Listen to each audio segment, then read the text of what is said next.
You are floating. The orbital scout ship, your tiny home, is a mote of dust. It hangs in the deep and silent dark. Your mission is simple observation. You watch the star lanes for pirates or smugglers. It is mostly a mission of profound boredom. For months, you have seen nothing. Just the slow wheel of distant galaxies. Just the cold glitter of far-off stars. Your only company is the quiet hum of the life support. The gentle thrum of the reactor core is a steady heartbeat. You know every bolt and every panel of this ship. You name the small crack in the viewport Jerry. You have long conversations with the nutrient paste dispenser. It is a terrible conversationalist, by the way. It offers no opinions on your taste in music. You are the sole guardian of this empty sector. A lonely watchman on an infinite wall. Command calls this a vital strategic posting. You call it the galaxy's most boring parking spot. But you do your duty. You run the scans. You file the reports. You drink your recycled water and dream of real rain. Tonight, the void feels different. It is deeper, colder. The silence has a weight it did not have before. You chalk it up to space madness. Another Tuesday in the black. You sip your lukewarm coffee. The ship drifts. The stars watch. And you watch back. A silent, endless vigil. Then your sensors scream. Not a beep or a polite chime. A full, ship-shaking, red alert shriek. The kind of alarm that means something is profoundly wrong.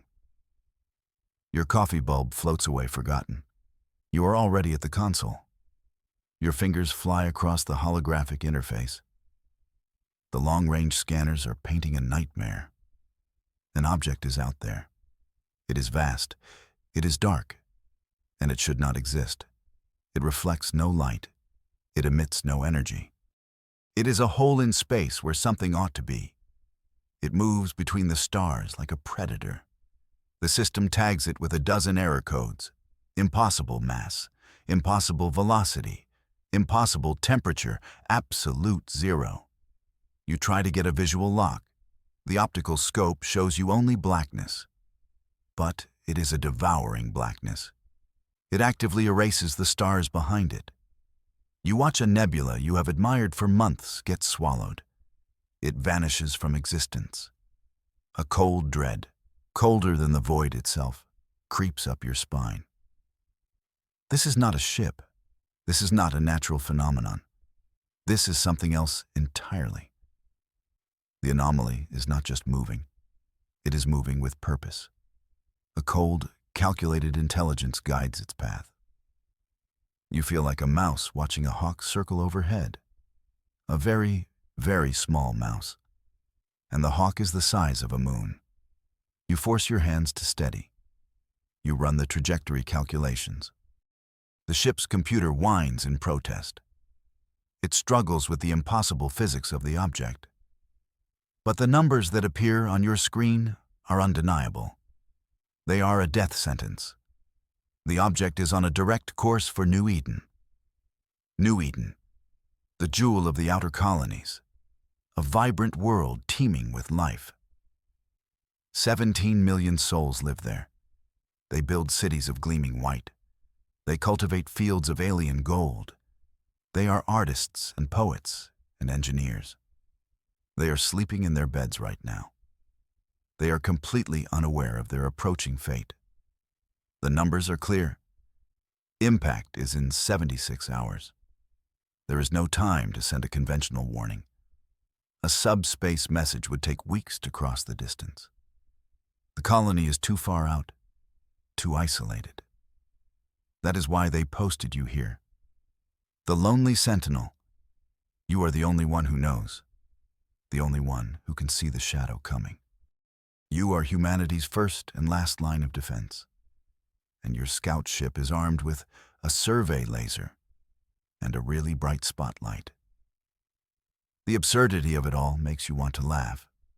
A bitter, hopeless laugh. 17 million people will die. and you are the only one to witness the end. Your eyes fall upon a shielded panel. It is locked with 3 separate bioseals.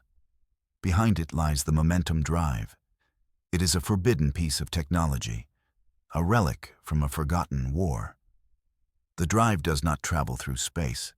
It falls through it. It uses a star's gravity to punch a hole in reality. A brute force method of travel. It is a tool of absolute last resort. Using it is a death sentence for the ship. The stress of the passage is almost always fatal. The official manual lists its use as unadvised. That was the driest joke the engineers could think of. The unofficial logs call it the blender. No one who has ever engaged it has survived. But it is fast. Impossibly fast. It could get you to New Eden's star system in hours, not weeks. You could get there ahead of the shadow. You could give them a warning. You could give them a chance. It is not a good chance. It is a terrible, insane, suicidal chance. But it is the only chance you have. You look at the screen showing the anomaly's path. Then you look at the locked panel. 17 million lives on one side. Your life on the other. It is not a choice at all, is it? You walk over to the panel. Your handprint unlocks the first seal. The ship seems to hold its breath. The second and third seals unlock with a grim finality. The protective casing slides away. It reveals a single, glowing red lever. It looks like a self-destruct button. In many ways, it is. You take a deep breath. The recycled air tastes of ozone and fear. You strap yourself into the command chair. You tighten the restraints until they cut into your shoulders. You enter the coordinates. The target is not New Eden. The target is its sun, a brilliant blue giant named Helios. You have to get close, dangerously close. You need its immense gravity to anchor the dive. The ship's computer flashes a dozen warnings, proximity alerts, heat warnings, gravitational shear warnings. You override them all. You wrap your hand around the lever. It feels warm to the touch. You think of the people on New Eden. You wonder if they can see their sun from their windows. You hope they appreciate its beauty. You are about to get a much closer look. You pull the lever. The world dissolves into violence. The momentum drive engages with a soundless roar. It feels like the universe has grabbed your ship, and it has thrown it at the sun. The acceleration is crushing. It presses you deep into your chair. Your vision tunnels. The ship groans around you. Metal screams in protest. The dive into the star's embrace has begun. You are no longer flying. You are falling. The ship plummets toward the blue giant. The view screen is a wash of impossible light. The star's corona reaches out like fiery arms. They lick at the hull of your small vessel. The ship's temperature alarms are now a constant, panicked scream. The hull integrity display flashes red. Reality itself begins to bend. The star does not look like a sphere anymore. It is a distorted, swirling vortex of energy. Your little ship is at the edge of its drain. The star science you learned at the academy did not cover this. This is something new and terrifying. You are fighting the controls with all your strength. The ship bucks and shudders violently. It feels like it is being torn apart. A panel explodes in a shower of sparks to your left. The life support system sputters. Your breath fogs in the suddenly cold air. This is the blender effect. The drive is literally blending space-time around you. You are just caught in the middle. You see a crack form in the viewport. Jerry is finally giving up the ghost. It spiders across the reinforced glass. Through the fracture, you see not fire, but something else. A strange, non-Euclidean tunnel of swirling colors. You are passing through the fire. You are passing through reality itself. You hold on. You pray the ship holds on with you.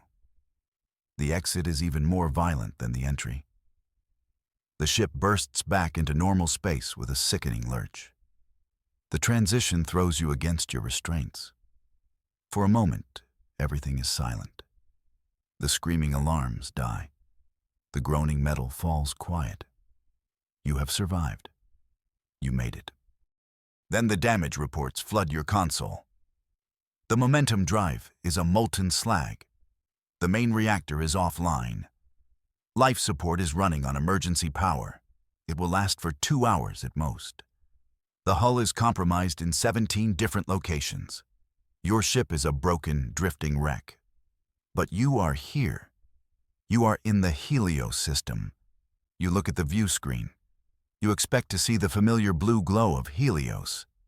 Instead, you see a pale, yellow dwarf star. The star charts do not match. The constellations are wrong. The planets are alien. This is not the Helios system. This is not New Eden's home. You have arrived on an unknown shore. The dive did not just move you through space. It seems it moved you somewhere else entirely. A wave of despair washes over you. You risked everything. You broke your ship. You broke yourself. And it was all for nothing. You are lost in a strange, new part of the galaxy. And the shadow is still coming for New Eden. Your communications array is mostly static. The drive's passage has fried almost every system. You try to send a distress call. Nothing but harsh, empty noise answers you back. You are alone, more alone than you have ever been before. You lean back in your chair. The cold of the cockpit seeps into your bones. 2 hours of air left. Not a great way to go out. Then, a new sound cuts through the static. It is not a voice. It is not a signal you recognize. It is like music. A complex, layered harmony that resonates in your skull. It is a signal, but it is not meant for radio waves. It seems to be broadcast on a different medium entirely. A medium you cannot explain. The signal is clear. It is powerful. And it is not from the enemy. There is no menace in it. It feels ancient. It feels wise. It is a song of sorrow and vigilance. A lament for a universe under threat. The sound seems to pour into the ship. It warms the cold cockpit. It steadies your frantic pulse. You realize the signal is not random. It is directed at you. Your impossible journey, your passage through fire, has attracted attention. Something out here heard your desperate scream across reality. You try to triangulate the source. The signal is coming from everywhere at once. It is not a broadcast. It is a presence. Your ship shudders. But this is not a system failure. Outside your viewport, space is folding. Light is bending in ways that make your head hurt. A vessel appears where there was nothing before. It is not built. It looks grown. It is a crystalline structure of impossible size. It seems to be made of solidified starlight. Your ship is gently caught in a tractor beam. You are drawn toward the crystalline vessel. You feel no fear. The musical signal intensifies. It speaks of welcome and of grave concern. You are brought into a hangar bay that is open to the void. Yet you can breathe. The air is fresh and clean. Figures emerge from the light. They are tall. They are impossibly slender. Their forms seem to shift and flow like heat haze. They are the source of the song. They are the elder ones. As they approach, their thoughts touch your mind, not as words, but as pure concepts. Understanding floods you. They are the wardens of the deep, guardians of the cosmic laws. Your use of the momentum drive was a violation, a scream in the silent symphony of star science. It is a sound they have not heard in a million years. They are not angry. They are worried. Your desperate act has revealed a far greater threat. The Elder Ones show you the truth. They do not use words or images. They place the knowledge directly into your mind. You see the anomaly you ran from, but you see it for what it truly is. It is not a fleet. It is not an armada of ships. It is a single, unified entity, a being of incomprehensible scale. They call it the hunger. It does not conquer, it does not enslave, it consumes. It eats reality. The blackness you saw was not a shadow.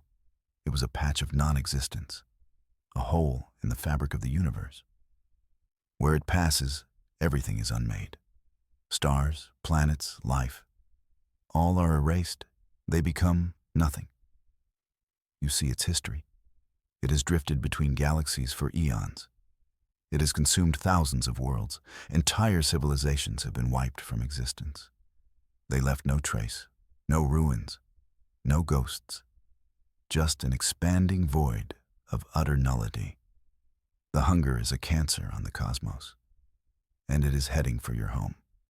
The Elder Ones have fought it before. Their ancestors trapped it in a cosmic prison long ago, but it has escaped. It is weaker now, but it is growing. With every system it consumes, it becomes stronger. They cannot interfere directly. Their ancient laws forbid it. But they can offer you a tool. They can offer you knowledge. The Wardens explain the physics of the hunger. It does not use drives or engines.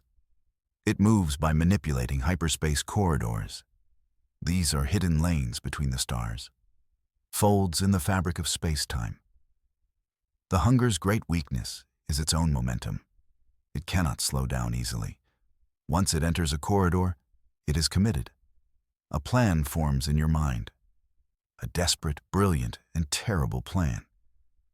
You could not outrun the hunger. You cannot fight it. But you can use its own nature against it. You can set a trap. You can turn its highway into a graveyard. The Elder Ones listen to your thoughts. The musical hum they emit shifts. It becomes a chord of approval, a chord of hope. They give you the means. They help you repair your ship. Not with metal and wires. They reshape the broken parts with their minds. The molten slag of your momentum drive is reformed. It becomes something new. Not a tool for travel, but a weapon. A device to manipulate the very corridors as the hunger uses. You will not close the corridor.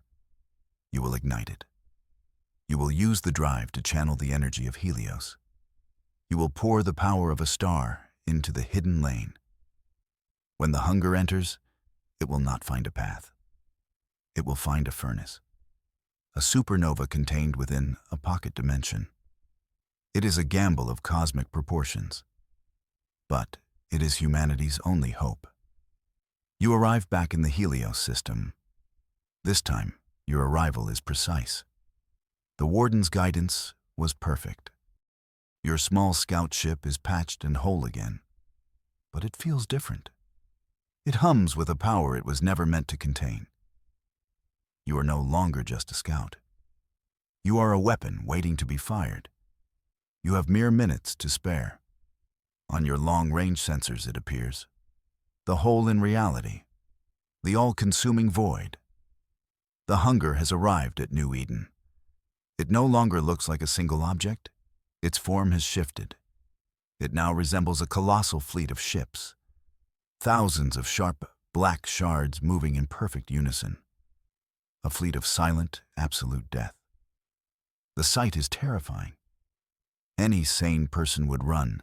Any rational commander would retreat. You are one person in one small ship, facing down an enemy that eats stars for breakfast. It feels like standing on a beach to stop a tsunami. You think about how you once complained about boredom. You would give anything for a boring Tuesday right now. But you are not a sane person anymore. You have dived through a sun. You have met beings made of starlight. You have seen the end of everything. Fear is a luxury you can no longer afford. You position your ship. You are the bait. You are the trigger. all that stands between 17 million people and utter annihilation. The silent fleet, as you now call it, does not slow. It maintains its terrifying velocity. It is preparing to enter the primary hyperspace corridor, the one that leads directly to the planet of New Eden. This is its preferred method of attack, a swift, unstoppable strike from an unseen dimension. It is the moment you have been waiting for. You take your position at the corridor's entrance. You are a tiny speck of light before a vast, dark maw. The Elder Ones are with you. Not in person, but as a silent presence in your mind. Their song of sorrow has become a battle hymn. It gives you strength. It keeps your hands steady on the controls. You engage the modified momentum drive. It does not roar to life this time. It emits a low, powerful thrum. It connects with the star, Helios. You feel its immense power flowing into your ship. The ship's hull glows with contained energy. You are a conduit for the heart of a sun. You are a torch aimed at the darkness. The first of the enemy ships enters the corridor. It vanishes from normal space. This is the signal. With a final, silent prayer, you act. You channel all the power. You pour the fiery soul of Helios into the hyperspace lane. You ignite the corridor. The effect is instantaneous and catastrophic. The hyperspace corridor is not a stable tunnel anymore. It is a torrent of pure star-born fire, a river of plasma flowing through the hidden dimensions. From your viewport, you see nothing. But on your sensors, you see the beautiful, terrible result. The enemy ships enter the trap one by one. They are committed by their own momentum. They cannot stop. They cannot turn back. They plunge into the furnace you have created. They are not destroyed by explosions. They are unmade by the raw power of a star. Their impossible forms are torn apart. Their substance is rendered back into basic energy. The hunger, this ancient cosmic entity, screams. It is not a sound you can hear with your ears. It is a psychic shriek of agony and rage. It echoes through the system. It rattles your teeth and shakes your soul. It is the sound of a predator caught in a trap it cannot comprehend. The cascade of destruction is absolute. Thousands of enemy vessels pour into the burning corridor. Each one adds its own energy to the inferno. The trap feeds on their destruction. The cascade becomes self-sustaining. The silent fleet becomes its own funeral pyre. It is a victory, a stunning, impossible victory. But the shriek of the dying entity promises one thing. This is not the end. The last of the enemy fleet is gone. The hyperspace corridor collapses in on itself. The psychic scream fades into a hateful silence. The space around New Eden is clear. The threat has passed. You look at the planet on your view screen. It is still there, gleaming and alive. Unaware of the bullet it just dodged. Your ship is battered but functional. The weapon is spent. The borrowed power from Helios has receded. You are just a scout again. A very, very tired scout. The song of the Elder Ones fills your mind one last time. It is a song of thanks, a song of sorrow for the long war ahead. Then they are gone, leaving you once more in silence. You could send a message now. You could tell Command what happened. You could be a hero. But you know the truth. The hunger was just a part of something larger. A scout, just like you. The battle is won, but the war has just begun. Humanity is no longer ignorant of the true dangers of the void. And they will need a guardian. You turn your ship away from New Eden's light. You point its nose toward the deep, unknown blackness. Your mission is no longer observation. It is vigilance. You are the scout who has seen the true darkness. You are the sentinel who watches for the greater threat. You are the lone guardian, waiting for the next dawn, and you will be ready.